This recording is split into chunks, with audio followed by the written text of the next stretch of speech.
My own children erased me from existence last night, and 300 people watched it happen. I'm still shaking. I can't even process what they did to me. You know that feeling when you realize the people you die for would rather see you dead? That's where I'm sitting right now at 2 a.m, still wearing the dress I thought would make me look dignified at my own public execution. They called it a heritage gala. Sounds fancy, right? Sounds like something that would honor families, celebrate legacy, bring people together. Instead, my son Grant, my 38-year-old firstborn who apparently has ice water in his veins, he stood up there with this golden family tree banner behind him, and my name wasn't on it. Not crossed out, not moved to a different branch, just absent. Like I had never existed. Do you know what it feels like to search for your own name and find nothing but blank space? To realize that your children spent months planning this moment, this public humiliation, and nobody, not one person in that room thought to warn you. I sat there in the front row like an idiot, wearing my best pearls, heart doing these stupid, hopeful flutters because I thought, God, what did I think? That they were going to honor me? Grant took the microphone, looked right at me, and said, I'll never forget his exact words. Tonight, we celebrate the true Whitfield legacy. Pure, unbroken, moving forward with strength and clarity. Pure. Unbroken. He said it like I was the stain they'd finally scrubbed clean. The whole room went dead silent. You could hear my heart breaking, I swear. 300 pairs of eyes drilling into me, measuring my reaction, waiting to see if I'd fall apart right there on the spot. And Elaine, my 36-year-old daughter, who used to call me her best friend, she just stood there next to him, smiling. Actually smiling, like she hadn't just watched her brother murder her mother in front of half the county. My hands were shaking so hard I thought I might pass out. Every instinct screamed at me to stand up, to rip that banner down, to scream that you don't erase the woman who gave you life. But I didn't. I sat there like a coward and swallowed the humiliation while they applauded their cruelty. The worst part? I could taste the salt of tears I was too proud to let fall.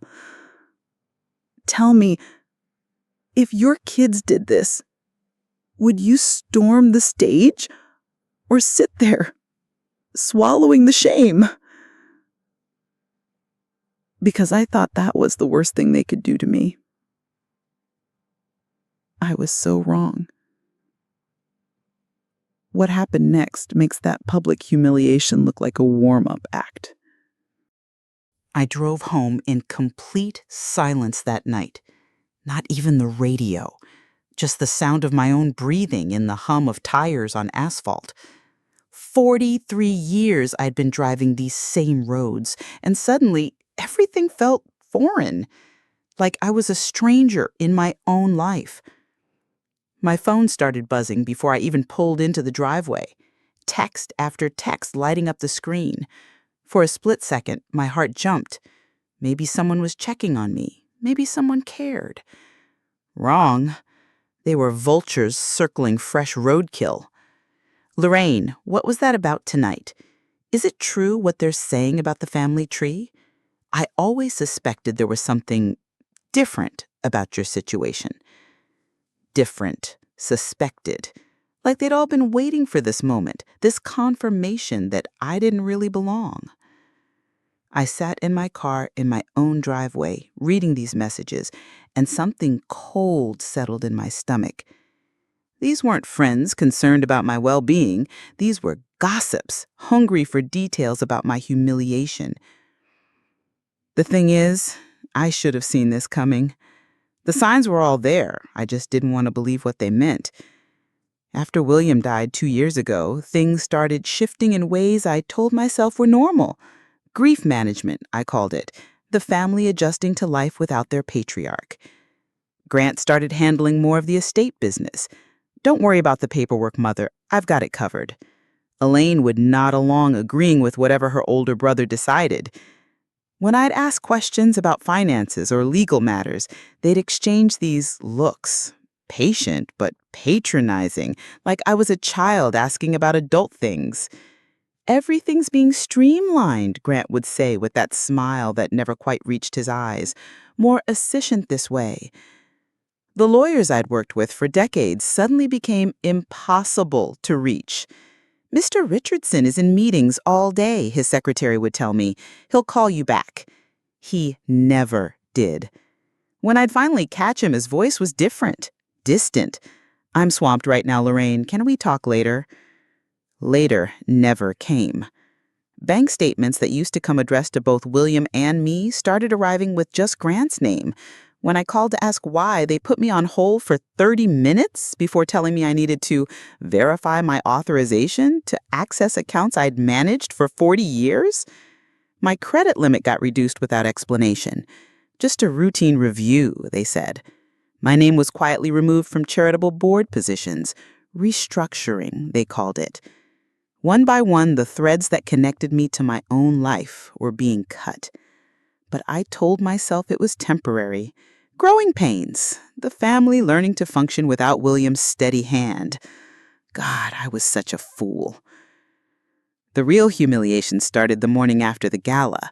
I pulled up to the estate gates, my home for 4 decades, and slid my access card through the reader. Red light. Beep. Access denied. I tried again, thinking it was a malfunction. Same result.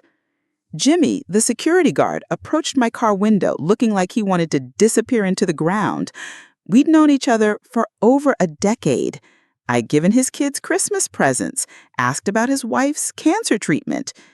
I'm sorry, Mrs. Whitfield, but your access has been suspended. The word hit me like a slap.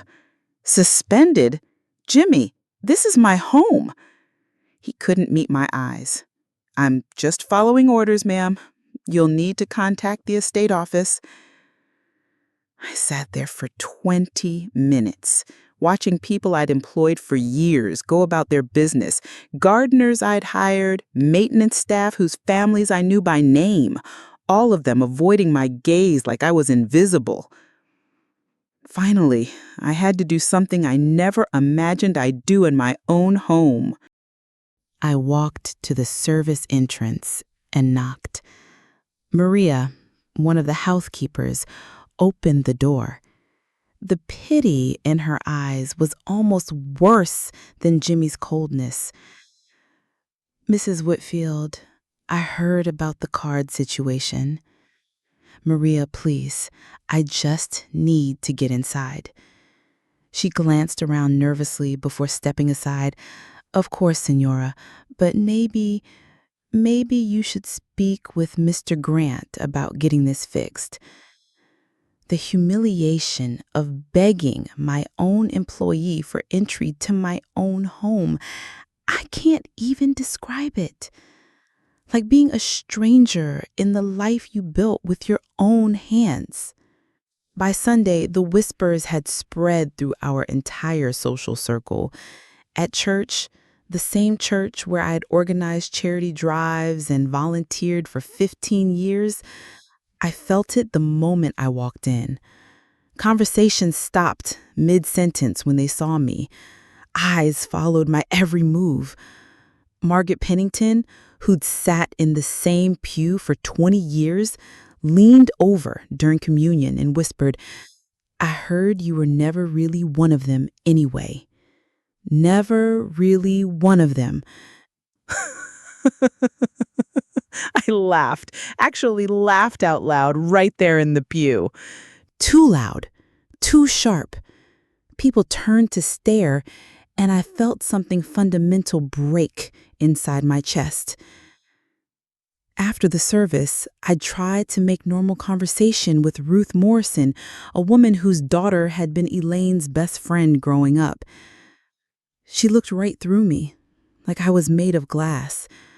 "Oh, Lorraine, I heard about, well, the situation. I'm sure you understand why I can't really, you know." No, I didn't know, but I was learning fast. I sat in my kitchen, the one room that still felt like mine, with old photo albums spread across the table. Grant taking his first steps. As a chubby toddler, chocolate smeared across his face. Elaine in her first communion dress, clutching my hand. Her high school graduation. Family vacations. Birthday parties. Christmas mornings. All those years of love, laughter, shared memories. How had it led to this? How had the children I'd raised become strangers capable of such calculated cruelty? I kept thinking about my mother's favorite saying, "Blood runs thicker than water." But what happens when your own blood decides to drain itself out? What happens when the people who are supposed to protect you become the ones wielding the knife? Quick question. Where are you watching from? Do families pull stunts like this where you live too? Or is betrayal this cruel only in mine? Because sitting there, surrounded by evidence of better times, I started to suspect there was something much darker underneath the systematic erasure. Something that made them willing to destroy their own mother in front of half the county just to keep it hidden. Something they were so desperate to bury that they'd rather see me disappear entirely than risk it coming to light. And tomorrow morning, I was going to find out exactly what that something was. I should have confronted them that same night, right there at the gala, but I was too stunned, too broken. Instead, I waited, like a coward. The next morning, I drove back to the venue. They were still there, Grant and Elaine, overseeing the cleanup, directing staff like nothing had happened, like they hadn't just publicly executed their own mother the night before. I found them in the back room where that beautiful, horrible banner was being rolled up, my erasure being packed away like yesterday's trash. "Grant," my voice came out stronger than I felt. "We need to talk." He looked up from his clipboard, and for just a second, just a flash, I saw something flicker across his face. Guilt? Regret? But then his expression hardened into that cold mask he'd perfected over the years. "Mother, I wondered when you'd show up." "Why?" The word ripped out of me. "Why would you humiliate me like that in front of everyone we know?" He didn't even flinch. Didn't look embarrassed or sorry or anything. He just stood there adjusting his cufflinks like we were discussing the weather. "Because you're not part of this legacy anymore, Mother. It's better this way." "Better? Better for who?" "Grant, I'm your mother. I raised you. I loved you. I built this family with your father. And now it's time to move forward." His voice was so calm, so matter-of-fact, like he was explaining basic math to a child. "The Whitfield name needs to be clarified, streamlined." Streamlined. There was that word again. I turned to Elaine, desperate.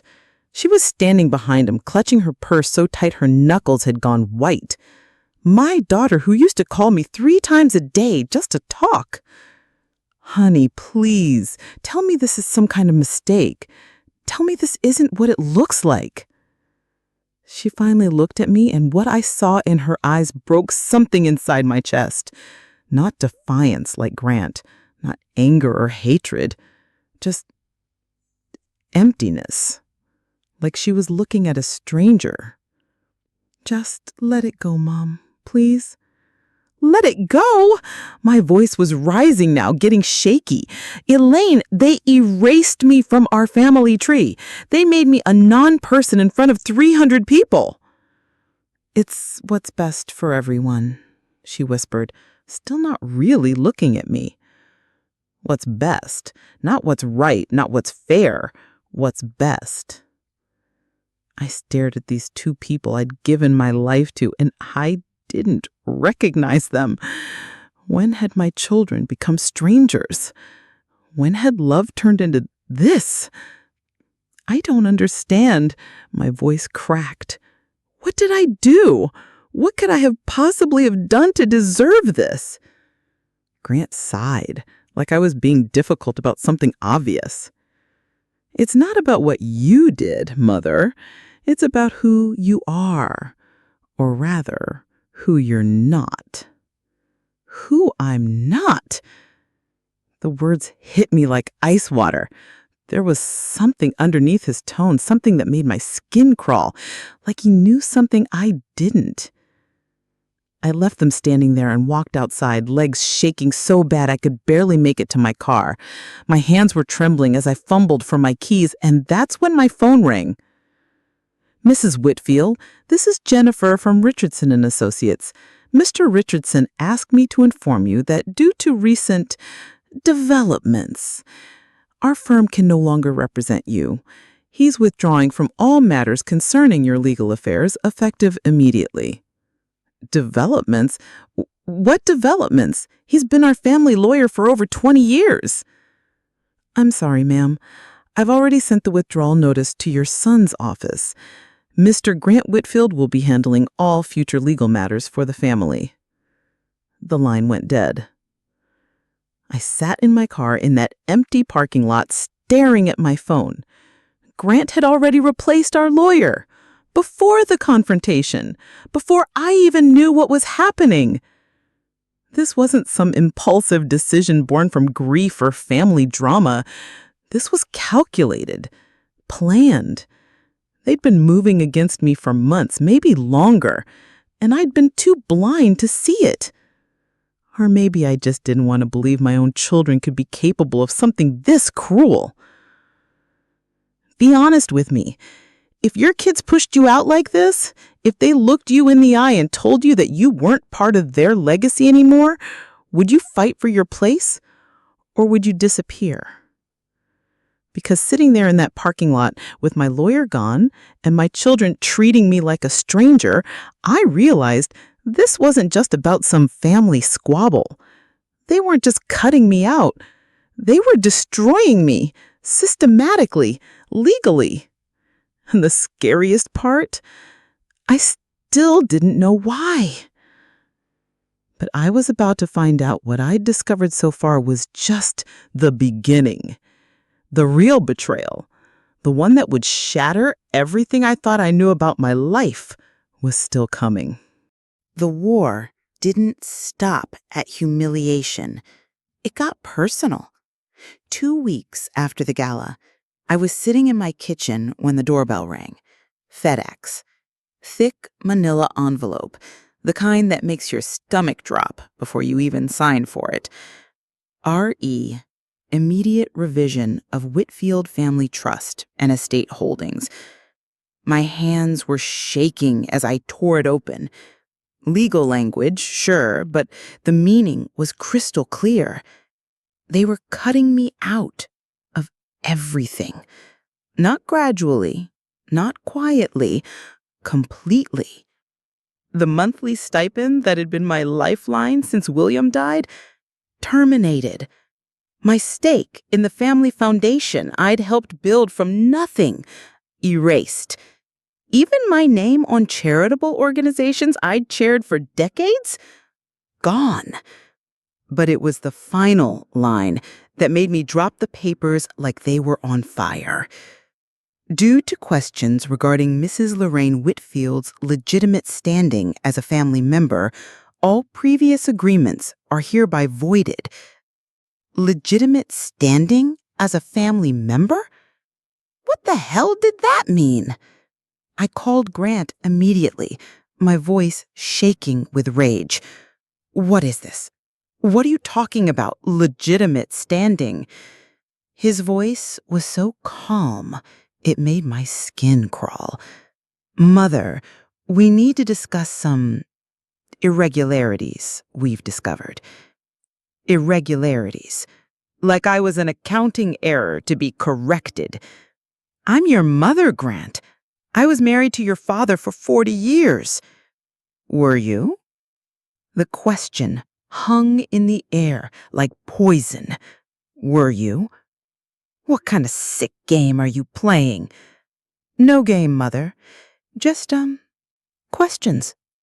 Questions that need answers before we can proceed with any family business. He hung up on me. My own son hung up on me. Within days, the destruction became surgical. My bank cards stopped working. Not declined, just dead. I'm sorry, ma'am, but this account appears to be frozen, the teller said, not sounding sorry at all. My health insurance got suspended pending verification of eligibility. My car lease was mysteriously under review. Even my cell phone plan, a family account I'd been on for 15 years, suddenly couldn't process payments. They weren't just cutting me out. They were making me disappear. At the grocery store, my card was declined in front of a line of people I'd known for years. The humiliation of having to leave a cart full of food, I wanted to crawl under a rock and die. That's when the whispers really started spreading like wildfire. I heard there are questions about her background. Someone said she might not be who she claims to be. Apparently, the family's investigating irregularities. Irregularities, background questions, not who she claims to be. They were planting seeds, spreading doubt about my very identity, making people question whether I'd ever belonged in the first place. I was walking to my car after another humiliating encounter at the bank when someone called my name. Lorraine? I turned to see a man about my age, well-dressed with a kind of smile that doesn't quite reach the eyes. Familiar, but I couldn't place him. Marcus Hale. We met at William's funeral a few years back. Right. Distant cousin or something. I'd seen him at a couple family gatherings, but we never really talked. Marcus, what can I do for you? Actually, it's what I can do for you. He glanced around the parking lot like he was checking for surveillance. I heard about what's happening. The gala, the trust issues, all of it. Finally, someone who wasn't treating me like a pariah. It's been difficult. I bet it has.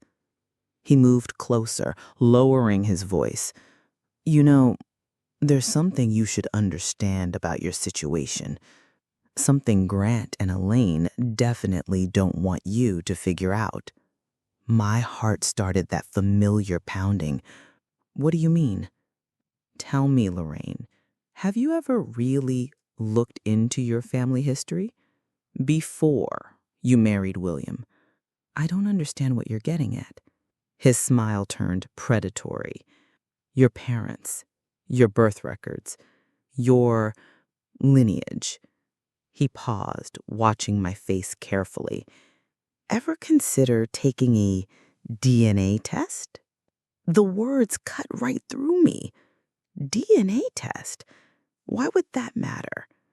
What could my DNA possibly have to do with Grant and Elaine's betrayal? Unless... Marcus, what are you trying to tell me? I'm telling you that your children are running scared. They're trying to erase you before you ask the right questions, before you discover what you're really entitled to. My mouth went dry. Entitled to what? He handed me a business card. There's a private lab downtown. Confidential testing.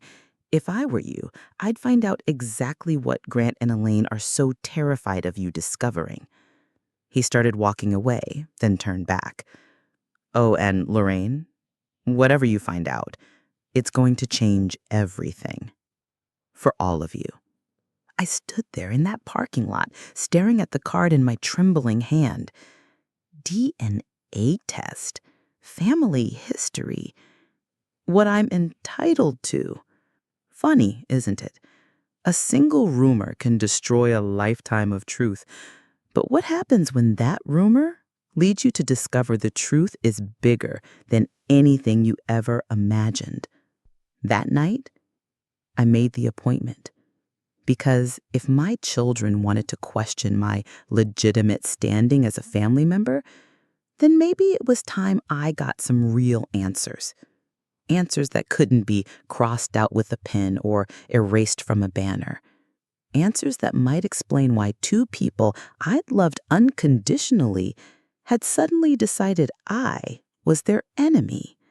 I was about to discover I wasn't just fighting for my place in their family.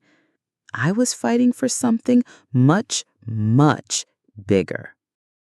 The envelope sat on my kitchen table for 3 days before I had the courage to open it. 3 days of pacing around it like it might explode. 3 days of picking it up, putting it down, telling myself I didn't really want to know. But I did want to know. I needed to know. The lab had promised complete confidentiality. Just a simple cheek swab, they said. Results in 72 hours. Easy. Nothing about this felt easy. When I finally tore it open, my hands were shaking so badly I could barely hold the paper steady. Page 1 was full of technical jargon, genetic markers, percentages, statistical probabilities. None of it made sense. But page 2? Page 2 was written in plain English. DNA analysis confirms subject is not biologically related to tested Whitfield family samples. The words swam in front of my eyes. Not biologically related. Not a Whitfield. My legs gave out. I sank into the kitchen chair, staring at those words until they burned into my brain. 40 years of marriage. 40 years of believing I belonged to this family, and I wasn't even. My world collapsed in that moment. Everything I thought I knew about myself, about my place in this family, about who I was, gone. Just like that. I wasn't a Whitfield. I never had been. No wonder Grant could look me in the eye and say I wasn't part of their legacy. No wonder Elaine couldn't defend me. They knew. They'd probably known all along. I was nobody. A fraud. An imposter who'd been living a lie for decades. I sat there crying. Ugly, broken sobs that came from somewhere deep in my chest until I couldn't cry anymore. Until I was empty. That's when I noticed there was a third page.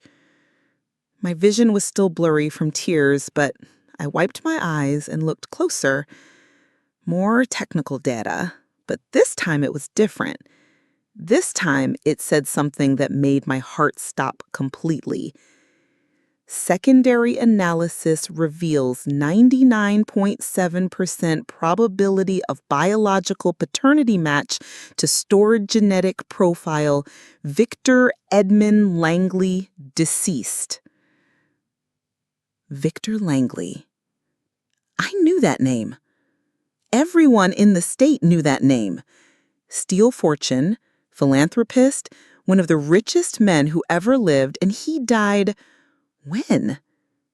3 months ago? 4? I stared at the paper until the letters started dancing. This couldn't be right. This had to be some kind of mistake. But then it hit me. That sick, horrible, beautiful realization that changed everything. I wasn't nothing. I wasn't nobody. I was Victor Langley's daughter, the daughter of a billionaire. My hand started shaking again, but this time it wasn't from despair. This time it was from something else entirely, something that felt like power. I thought I was nothing. Turns out I was everything they feared. Everything started clicking into place. Marcus showing up out of nowhere, suggesting the DNA test, the whispers about my background, the desperate need to erase me from all legal documents before anyone started asking questions. They knew.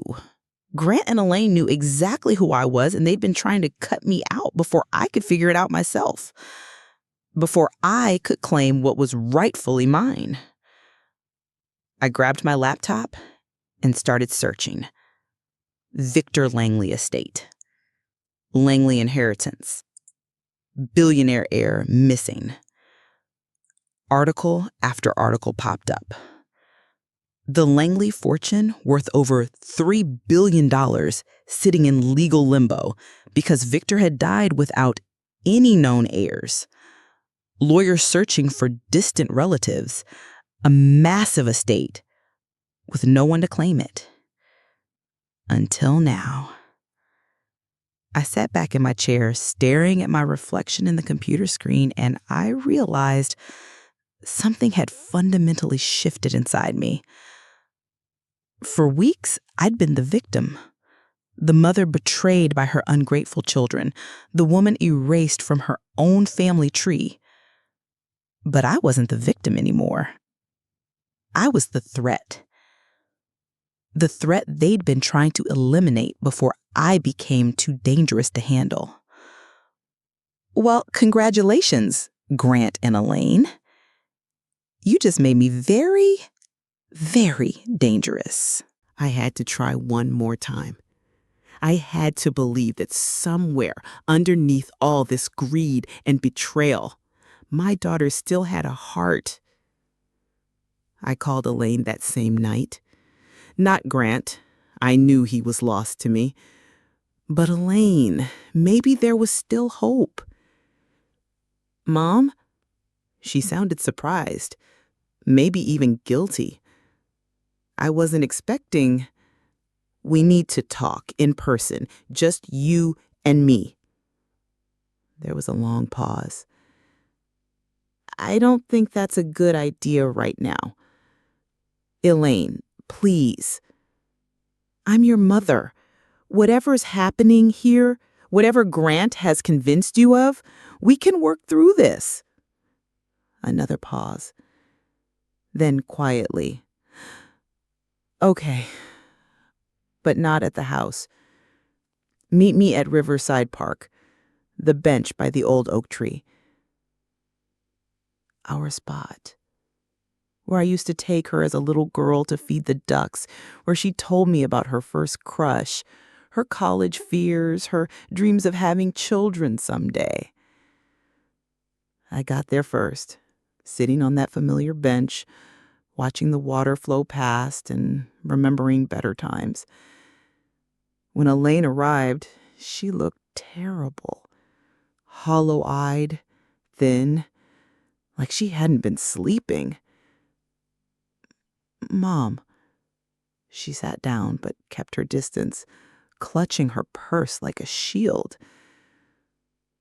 Honey, I found out about the DNA test results. Her face went white. What DNA test? Don't lie to me, Elaine. Not now. You know exactly what I'm talking about. I pulled out the papers. Victor Langley. I'm his daughter. She closed her eyes, and when she opened them, they were full of tears. We didn't want it to happen this way. What way? You mean you didn't want me to find out I'm worth $3 billion? It's not about the money. It's not? I laughed, but there was no humor in it. Then help me understand. Help me stop Grant before this goes any further.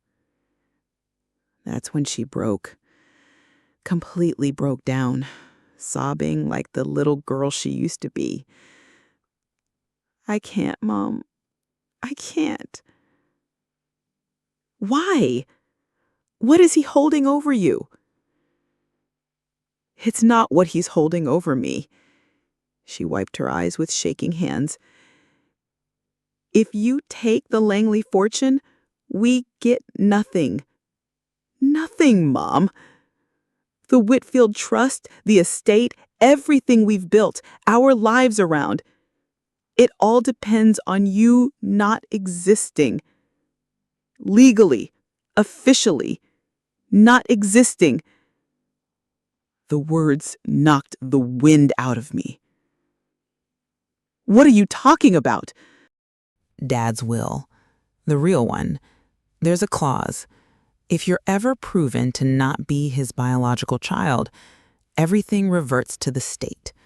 Some old legal protection thing his grandfather put in place to prevent fortune hunters from infiltrating the family. My mouth went dry.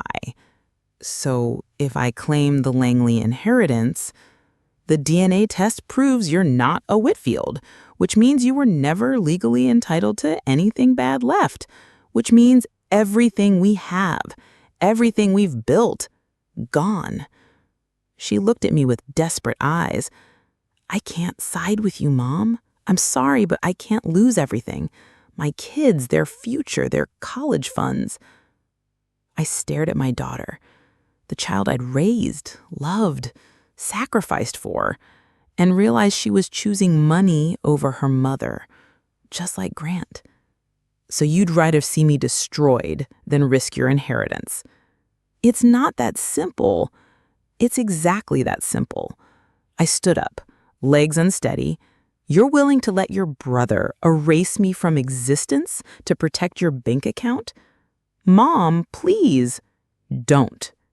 My voice came out harder than I'd ever heard it. Don't call me that. You lost the right when you chose greed over love. I walked away from her, left her crying on that bench where I'd once comforted her through every heartbreak she'd ever had. Both my children, both of them, completely complicit in my destruction. I thought I'd hit rock bottom at the gala, but this was something else entirely. This was discovering that the people you die for wouldn't lift a finger to save you. I made it to my car before the rage really hit me. Pure, white-hot fury that made my vision blur and my hands shake. They wanted to erase me? Fine, let them try. That evening, my doorbell rang. I wasn't expecting anyone, and frankly, I wasn't in the mood for visitors. But when I opened the door, there stood an elderly woman I didn't recognize, elegant, well-dressed, with sharp eyes that seemed to see right through me. Mrs. Whitfield, my name is Beatrice Carmichael. I was Victor Langley's close friend. I believe we have a great deal to discuss. She stepped inside without waiting for an invitation, carrying a leather briefcase that looked expensive and official. I've been waiting for someone like you to surface, she said, settling into my living room chair like she owned it. Victor always suspected he had a child out there somewhere, left me specific instructions on what to do if that child was ever found. She opened the briefcase and pulled out a stack of documents, photographs, letters, evidence, proof, documentation going back decades. Your mother was a lovely woman. Victor never forgot her, you know. Never forgot what they had, brief as it was. He made sure there would be resources available if his child ever needed them. God, I'm shaking even telling you this. If you had proof this powerful, proof that could secure your future, but destroy the people who'd betrayed you, would you go public or would you burn it to protect your family? Because looking at those documents, seeing my mother's face in photographs I'd never known existed, reading letters that prove beyond any doubt who I really was, I realized I wasn't just Victor Langley's heir. I was about to become Grant and Elaine's worst nightmare, and I was going to take them to court. The courtroom was packed. News of the Langley inheritance claim had leaked somehow, and every society vulture in the state had shown up to watch the Whitfield family tear itself apart in public. I sat at the plaintiff's table with my new lawyer, a shark Beatrice had recommended, who specialized in inheritance disputes. Across the room, Grant and Elaine sat with their legal team, not looking at me. Not once. Judge Morrison called the court to order, and the circus began. My lawyer stood first. Your Honor, we're here today to establish Mrs. Lorraine Whitfield's rightful claim to the Langley estate, based on DNA evidence proving she is the biological daughter of the late Victor Langley. He presented the DNA results, the photographs, the letters, piece by piece, building an unshakable case that I was exactly who I claimed to be. Then Grant's lawyer stood up. Your Honor, we dispute these claims entirely. Our client contends that these documents are fabricated, the DNA results are fraudulent, and this entire case is an elaborate scheme to defraud the Langley estate. Fraudulent, fabricated, scheme. Grant was accusing me of fraud, his own mother.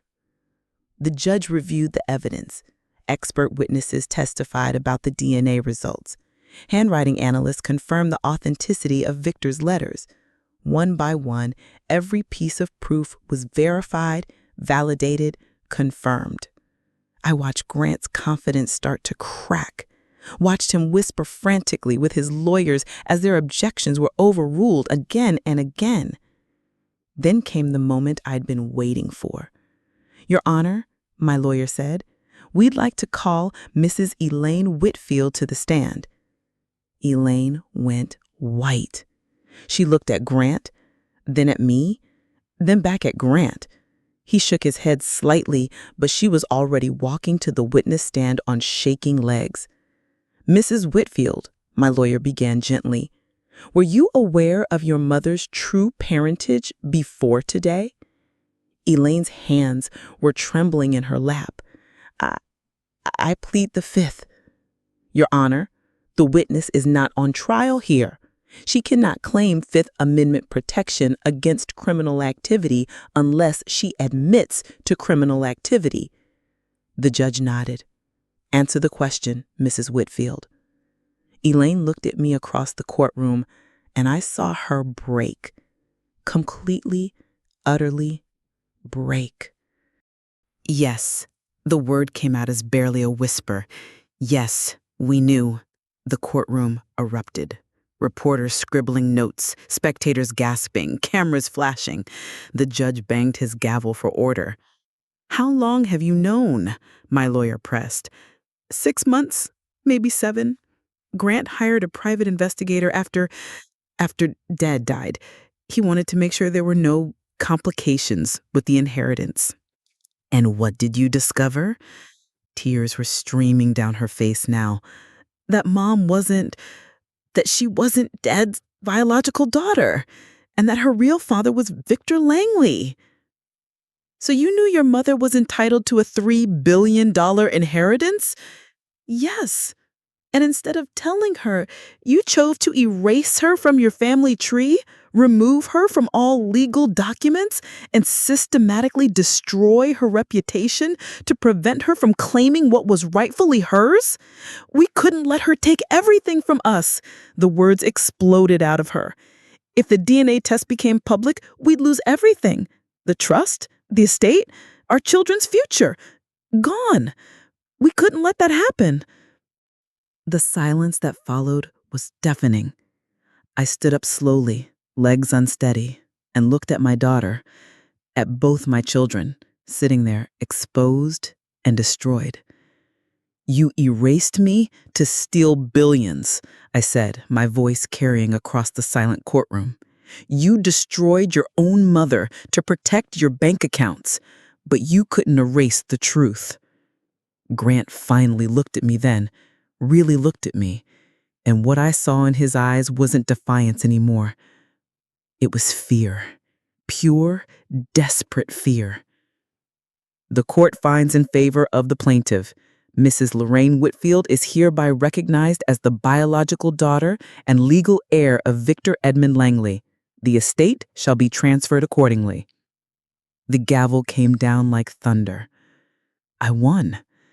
$3.7 billion. But as I sat there, listening to the chaos around me, reporters shouting questions, lawyers congratulating me, spectators buzzing with excitement, all I could think about was the look on Elaine's face when she realized what she'd just confessed to.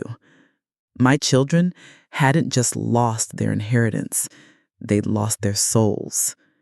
And the saddest part, they'd thrown them away from money they were never going to keep anyway. Because now, the whole world knew exactly what Grant and Elaine Whitfield were capable of, and that knowledge was going to follow them for the rest of their lives. The news vans were gone now. The reporters had moved on to fresher scandals. But the fallout was just beginning. 3 weeks after the court decision, I was officially recognized as the sole heir to the Langley fortune. $3.7 billion, plus assets I was still discovering. Art collections, real estate, business holdings scattered across 3 continents. I should have felt vindicated, triumphant even. Instead, I felt hollow. The same society that had whispered about my questionable background was now practically prostrating themselves at my feet. Invitations flooded in from people who wouldn't return my calls a month ago. The country club that had suspended my membership sent flowers and a groveling apology. Margaret Pennington, the same woman who'd hissed that I was never really one of them, called to invite me to her charity luncheon. We'd be honored to have someone of your stature as our guest speaker. Stature. Funny how money changes everything, isn't it? But it was the knock on my door last Tuesday that really broke my heart. I opened it to find Grant and Elaine standing on my porch. Both of them looked like they'd aged 10 years in 3 weeks. Grant's perfect composure was gone. His hair was messy, his expensive suit wrinkled. Elaine's eyes were red-rimmed like she'd been crying for days. "Mother?" Grant's voice cracked on the word. "We need to talk." I almost slammed the door. Almost. But something in their faces stopped me.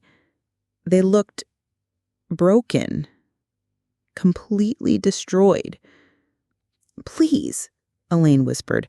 "We were wrong. We were so wrong. Let us make this right." I let them in, but I didn't offer them seats. They stood in my living room like supplicants, like beggars asking for scraps. "We lost everything," Grant said quietly. "The trust fund was dissolved. The estate's been seized. The foundation's under investigation for fraud." He laughed, but it was bitter, hollow. Turns out trying to steal $3 billion has consequences. Good, I thought, but I didn't say it. "Our kids," Elaine's voice broke. "Our kids are asking why Grandma doesn't love us anymore, why we can't afford their private schools, why Daddy cries in his office." She reached for my hand and I pulled it back. "Mother, please. We were scared. We were stupid. We made terrible choices. But we're still your children. We're still family." Family. I looked at these 2 people I'd brought into the world, raised, loved more than my own life. The same people who'd erased me from a family tree, who'd watched me beg a maid to enter my own home, who'd systematically destroyed my reputation to steal my birthright. "You didn't want a mother," I said quietly. "You wanted a pawn. Someone to control, to manipulate, to erase when it became convenient." "That's not true." "It is true, Grant. You looked me in the eye and told me I wasn't part of your legacy anymore. Elaine, you begged me to let it go while your brother destroyed me piece by piece. They both started crying then. Real tears. Desperate sobs. Grant actually got down on his knees. Please, Mom, please forgive us. We'll do anything. Anything. Now that they'd lost everything, they'd do anything. Where was this remorse when you had me erased from that banner? Where was this family loyalty when you locked me out of my own home? I walked to the window, looked out at the garden William and I had planted together 40 years ago. The roses were blooming. Life goes on, even after betrayal, even after heartbreak. You threw me away when you thought I was worthless, I said without turning around. Now you want me back because I'm worth billions? That's not love. That's not family. That's just greed, dressed up in apologies. Mom, please. I turned around and something in my face must have stopped them cold. I spent 62 years being someone's daughter, someone's wife, someone's mother, always defining myself by my relationships to other people. I straightened my shoulders, but I'm nobody's pawn anymore. Not yours, not anyone's. They left broken, crying, begging me to reconsider. And I sat there in my quiet house, surrounded by more wealth than I could spend in 10 lifetimes, and I felt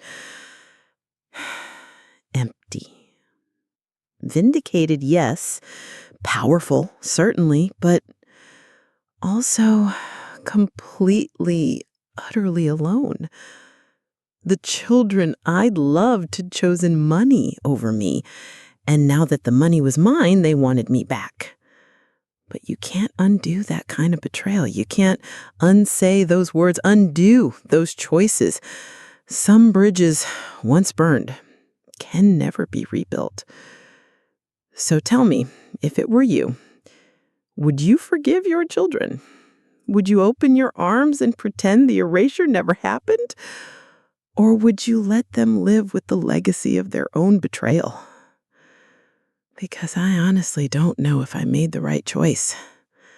I have $3.7 billion and no one to share it with. They have nothing and each other.